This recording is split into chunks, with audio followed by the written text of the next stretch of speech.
Welcome to Worldview. Freedom of speech. It's what allows us to bring you this program. It's why you can watch just about anything on YouTube, much of which is disturbing to some, but freedom of speech allows for dissent. It allows differing opinions to be expressed in a way that might be offensive to another individual. Now, everyone recognizes, however, that there are certain limits placed by government on free speech. Some of those include libel, slander, and incitement. You can't yell "fire" in a crowded theater as a joke. In the aftermath of the shooting of Michael Brown in the St. Louis, Missouri suburb of Ferguson, demonstrations turned violent. Michael Brown's stepfather, in the heat of the moment, used some expletives while shouting, "Burn the bleep down." Authorities then looked into whether or not his speech could be considered incitement to commit a crime, to burn down other people's property. This is the kind of free speech not allowed by the law. But in the wake of terrorist acts, government is seeking to restrict speech considered to be incitement. Safety has always been the stated issue as governments seek more and more access to private data. This was the reason following 9/11. According to a PBS website, the U.S. government adopted some controversial new tactics intended to prevent future terrorist attacks, including warrantless eavesdropping on Americans' phone calls, secret demands for records under the Patriot Act, and FBI sting operations against people thought to be potential terrorists. According to the Washington Post, by a roughly 2-to-1 margin, Americans say they are willing to give up personal privacy to let the federal government investigate terror threats. 76% say they are increasingly concerned over the possibility of a major terrorist attack in the United States. And with the continued terror attacks in the US and Europe, people are justifiably concerned. Yet the tactics being taken may overcompensate and end up limiting speech that should be protected. One of the major vehicles for free speech is the internet. News, articles, blogs, audio, and video are all forms of speech disseminated via the internet. But increasingly, there's a cry for hate speech and speech designated to incite violence to be censored. Thus, the European Union has teamed up with Facebook, Twitter, YouTube, and Microsoft to combat illegal speech online in Europe.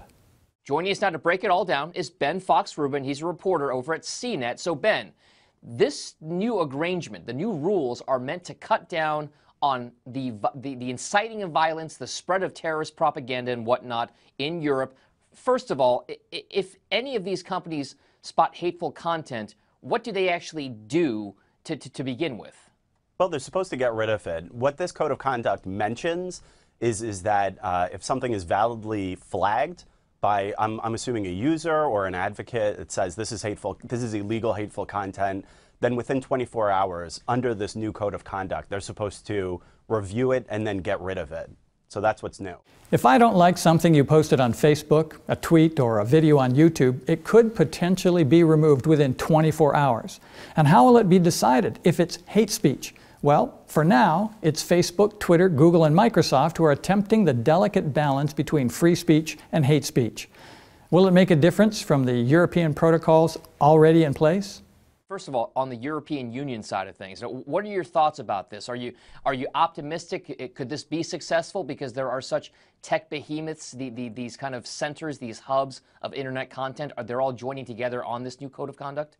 I think we all know that dealing with this type of thing on social media is kind of like whack-a-mole. So no, I'm not terribly optimistic that this is really going to make much of a difference. Facebook, YouTube, Twitter, these companies have all already had different protocols and tools in place to monitor hate speech, different things like that. And we've seen where it's gotten us so far. I mean, people get bullied, trolled online all the time. On top of that, there's a lot of promoting terrorism, different things like that. So there's a long way to go. While some commentators don't foresee the problem being that large, as many protocols are already in place, others worry the vague language within the European Code of Conduct could lead to outright censorship. Not all members of the European Parliament agree with the adopted Code of Conduct.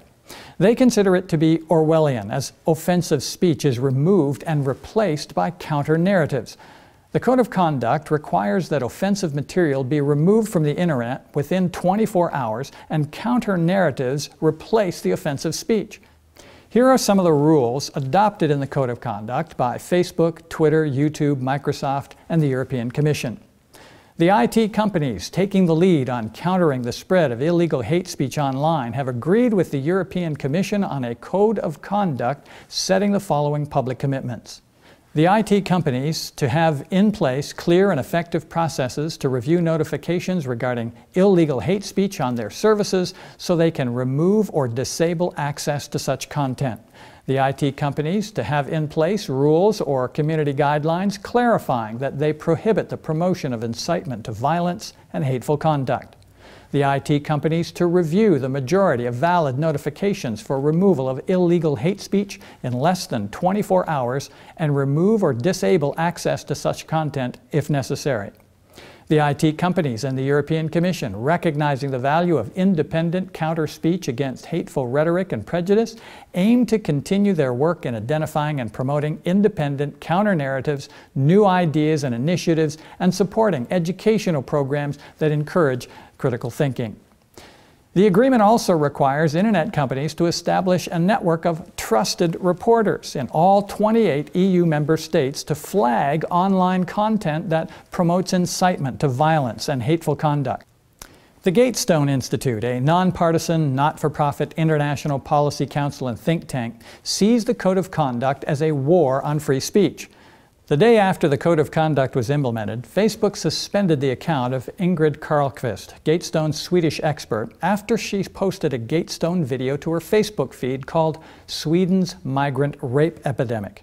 Here are some of the excerpts from that video. Hi, I'm Ingrid Carlqvist for the Gatestone Institute. Once upon a time, there was a safe welfare state called Sweden.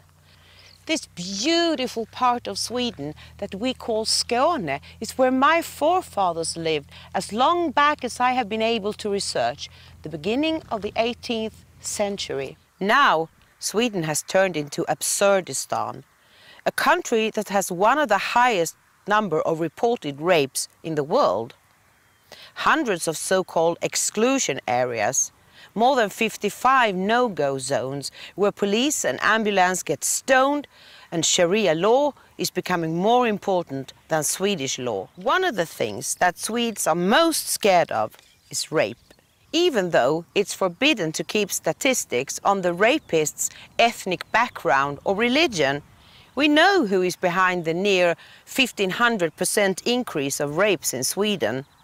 Almost every day we can read in the so-called alternative media about rapes against Swedish women and girls committed by asylum seekers or other migrants from the third world. Up until a few decades ago, no one had heard about gang rape. Now it happens every week. Ingrid Carlqvist's report of the nearly 1,500% increase in rapes perpetrated by asylum seekers or other immigrants from the Third World was deemed hate speech and removed the day after the European Code of Conduct was adopted. The Gatestone Institute reported that proponents of the initiative argue that the aftermath of the recent terrorist attacks in Paris and Brussels, a crackdown on hate speech is necessary to counter jihadist propaganda online. Opponents counter that the initiative amounts to an assault on free speech in Europe. They say that the EU's definition of hate speech and incitement to violence is so vague that it could include virtually anything deemed politically incorrect by European authorities, including criticism of mass immigration, Islam, or even the European Union itself. Well, that's what appeared to happen to Ingrid Carlqvist's video. It would be easy to do. Just get a bunch of people sympathetic to the rape of Sweden's girls and have them indicate to Facebook that Carlqvist's video is offensive, incites violence, or is hate speech, and down it comes. The majority rules and free speech is compromised. While the EU Commissioner for Justice, Consumers, and Gender Equality has defended the initiative, there are others who strongly disagree. National Secular Society of the UK Communications Officer Benjamin Jones warned, far from tackling online cyber jihad, the agreement risks having the exact opposite effect and entrapping any critical discussion of religion under vague hate speech rules. Poorly trained Facebook or Twitter staff, perhaps with their own ideological bias, could easily see heated criticism of Islam and think it is hate speech, particularly if pages or users are targeted and mass reported by Islamists. European Digital Rights and Access Now, a group of free speech organizations, warned. In short, the Code of Conduct downgrades the law to a second-class status behind the leading role of private companies that are being asked to arbitrarily implement their terms of service. This process, established outside an accountable democratic framework exploits unclear liability rules for online companies. It also creates serious risks for freedom of expression, as legal but controversial content may well be deleted as a result of this voluntary and unaccountable takedown mechanism. This means that this agreement between only a handful of companies and the European Commission is likely in breach of the EU Charter of Fundamental Rights, under which restrictions on fundamental rights should be provided for by law, and will, in practical terms, overturn case law of the European Court of Human Rights on the defense of legal speech. While some European countries do not have some of the same free speech safeguards in place like those in America, is it possible that such restrictions could come to the United States? Federal Communications Commission Chairman Tom Wheeler thinks not. Today, the FCC's open internet rules go into effect. There's now a referee on the field to protect consumers and innovators online. Not only does that mean no blocking, no throttling, and no fast lanes, it also means vigilant oversight as the internet continues to evolve. After a decade of debate, these rules finally provide strong safeguards for free expression and innovation on the internet, and at the same time promote continued investment in our nation's broadband networks. For more information, go to fcc.gov/openinternet. The internet is to remain a place of free speech, but some of the commissioners believe that it's only a matter of time before the internet will be regulated. Paul Bedard of the Washington Examiner wrote, "There are forces within the nation that are pushing hard to layer on new regulations and even censorship under the guise of promoting diversity while policing bullying." According to the Washington Examiner, Lee E. Goodman, a commissioner on the Federal Election Commission, stated, "Protecting freedom of the internet is just one vote away. There is a cloud over your free speech." Ajit Pai, a commissioner on the Federal Communications Commission, warned that freedom of speech on the internet is increasingly under threat. Pai and Goodman are both Republicans and see the Democrat use of political correctness campaigns as a threat. They both feel their agencies are becoming more politicized and under pressure to push regulations that will be detrimental to business and conservative voices. Pai believes respect for differing views is an important building block for America. One of the things that is critical for this country is to reassert the value of the First Amendment. The fact that robust discourse that is sometimes cacophonous is nonetheless of value. In fact, it creates value. Brent Bozell, a talk radio host and Fox News contributor, is also concerned. He suggests banning hate speech is a good idea if you believe in the existence of evil and hence hate. It's common knowledge from the rhetoric of ISIS that they hate the West and wish to destroy it. Their glorification and incitement of violence should not be given a platform. But Bozell's concern stems from the loose definition of hate speech, and as such, free speech may be in danger of being suppressed, not only online, but in the public square. Bozell cites the example of the Southern Poverty Law Center that features a hate map with locations of conservative organizations of all stripes. The Family Research Center, the Center for Security Policy, the Center for Family and Human Rights, Act for America, and the Traditional Values Coalition, these are just a few. And what views do these haters hold? Well, some support traditional marriage, some stopping illegal immigration, some fighting radical Islam. Bozell cites another incident where a pro-life student group at Johns Hopkins University used a sidewalk to counsel women near an abortion facility. It was denied official campus club recognition by the college student government for promoting hate speech. Some individuals and organizations want to curtail hate speech against immigration critics and critics of Islamic terrorism. Others want to curtail hate speech coming from the asylum seekers and immigrants. These ideas are sharply displayed in the current presidential election process. Donald Trump, the Republican presidential nominee, gave a foreign policy address in Youngstown, Ohio on August 15, 2016. In it, he outlined how ISIS should be tackled. While Worldview does not endorse political candidates, we do report what candidates say when it may affect citizens' personal rights to freedom. We know from the prophecy of the Bible that America is going to transform from a lamb-like nation founded on the principles of freedom to a nation that speaks like a dragon. "And I beheld another beast coming up out of the earth, and he had 2 horns like a lamb, and he spake as a dragon." With wars and rumors of wars, with men's hearts failing them for fear, America is eventually going to crack down and enforce worship in the hopes of fending off the devastating natural and human disasters. And he exerciseth all the power of the first beast before him, and causeth the earth and them which dwell therein to worship the first beast, whose deadly wound was healed. This nation will then lead every other nation in the world in trampling the rights of conscience. Thus, Europe, Asia, the Middle East, Africa, as well as in the Americas, decisions are being made that are paving the way for the angel of mercy to take her flight, never to return. Increasingly, around the globe, freedom hangs in the balance. It is not without cause that Donald Trump made his foreign policy speech. But as we play excerpts from it, think of a scenario where instead of ISIS in the crosshairs, it would be Christians who will not yield their faith in the wake of catastrophic international calamities. If I become president, the era of nation building will be brought to a very swift and decisive end. My administration will aggressively pursue joint and coalition military operations to crush and destroy ISIS, international cooperation to cut off their funding, expanded intelligence sharing, and cyber warfare to disrupt and disable their propaganda and recruiting. Their recruiting is taking place right now, and they're setting records. It's got to be stopped. Can you see how the message of the Bible could eventually be considered propaganda and recruiting be stopped as it is setting records? When the message of the third angel of Revelation chapter 14 is joined by the fourth angel of Revelation chapter 18, recruiting will be setting records.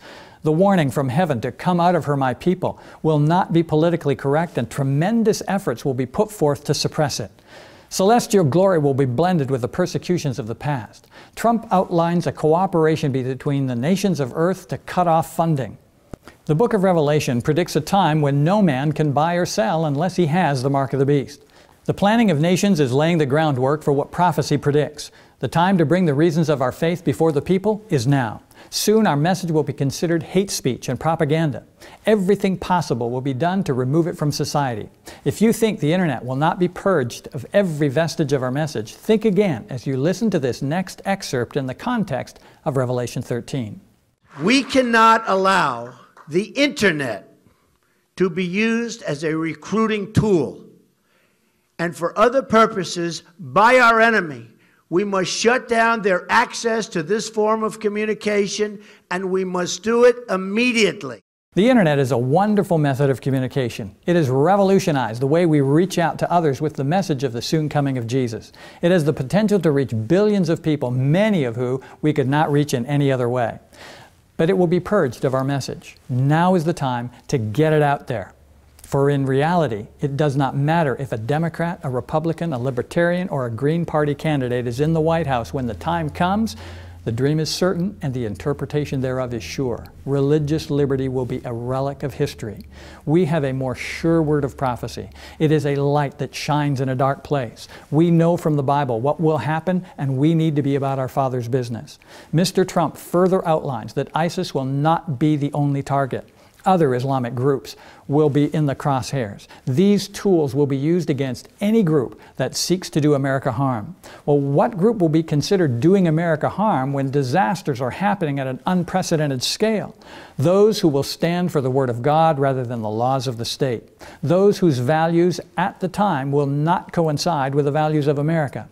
But Mr. Trump has another tool in his arsenal. It will not only be military and economic tools brought to bear on the nonconformists. Listen to Mr. Trump as he describes that tool. The fight will not be limited to ISIS. We will decimate al-Qaeda, and we will seek to starve funding. Military, cyber, and financial warfare will all be necessary to dismantle Islamic terrorism. But we must use ideological warfare as well. An ideological tool. Well, what could that be? It may not be something physical, though it will have physical consequences. Ideological has to do with ideas, with beliefs. Something about a person's beliefs is going to be part of the fight against terrorism. Notice in this next clip that Mr. Trump is dead serious. He wants to crush ISIS, and he is willing to use every tool at his disposal. The Trump administration will establish a clear principle that will govern all decisions pertaining to immigration. And we will be tough, and we will be even extreme. We should only admit into this country those who share our values and respect our people. The time is overdue to develop a new screening test for the threats we face today. I call it extreme vetting. I call it extreme vetting. Our country has enough problems. We don't need more. And these are problems like we've never had before. He will be tough. Only those who respect our values and respect our people will be admitted to the country. Sounds fair enough in light of the current stated goals of ISIS, who wish only to kill Americans. But what about this new screening test for the threats we are facing today? Extreme vetting with the emphasis on extreme. We don't know any specifics, but rest assured, America under Mr. Trump's plan will get up close and personal. Now, why is all this necessary? Because we are facing problems like we've never faced before. Does any of this sound like what the book of Revelation says? Yes, the third angel's message of Revelation chapter 14 warns the inhabitants of the world not to accept the mark of the beast. Listen to the clip once more and notice the elements to the arguments that will be used to enforce worship. The Trump administration will establish a clear principle that will govern all decisions pertaining to immigration. And we will be tough, and we will be even extreme. We should only admit into this country those who share our values and respect our people.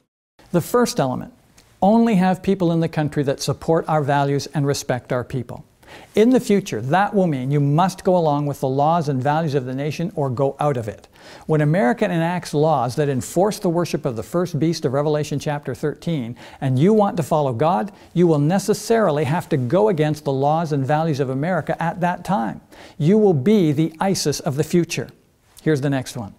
The time is overdue to develop a new screening test for the threats we face today.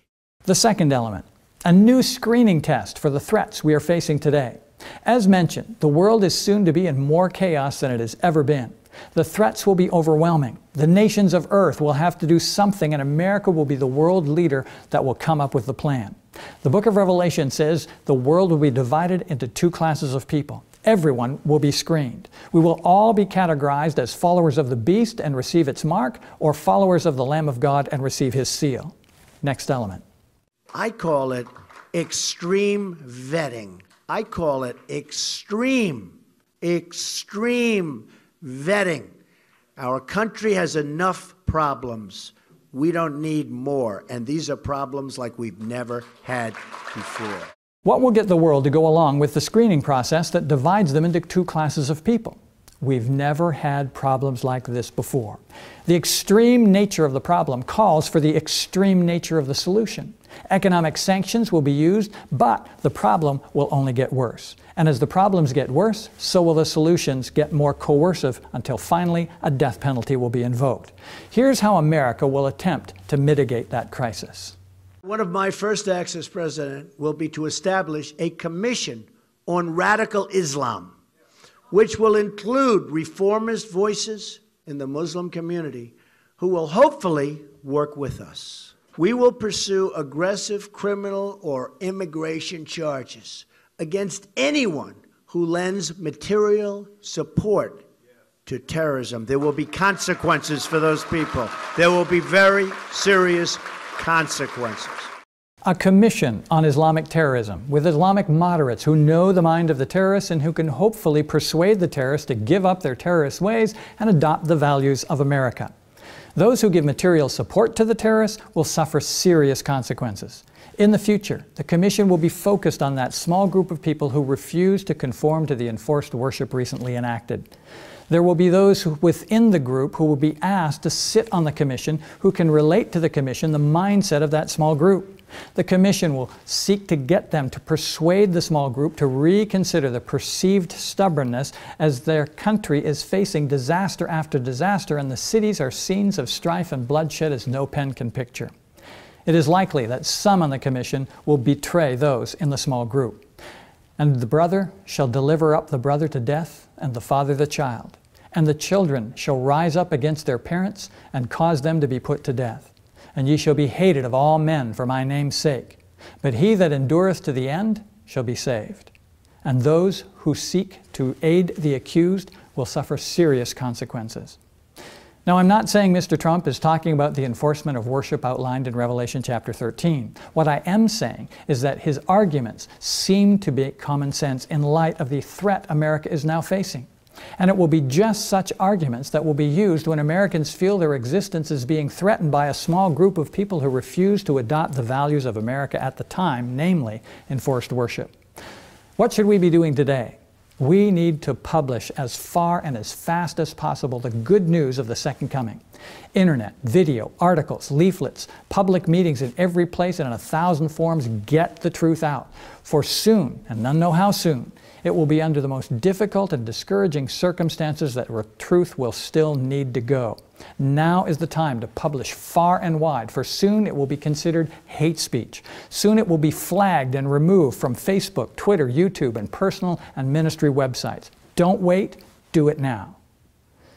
And that's it for this edition of Worldview.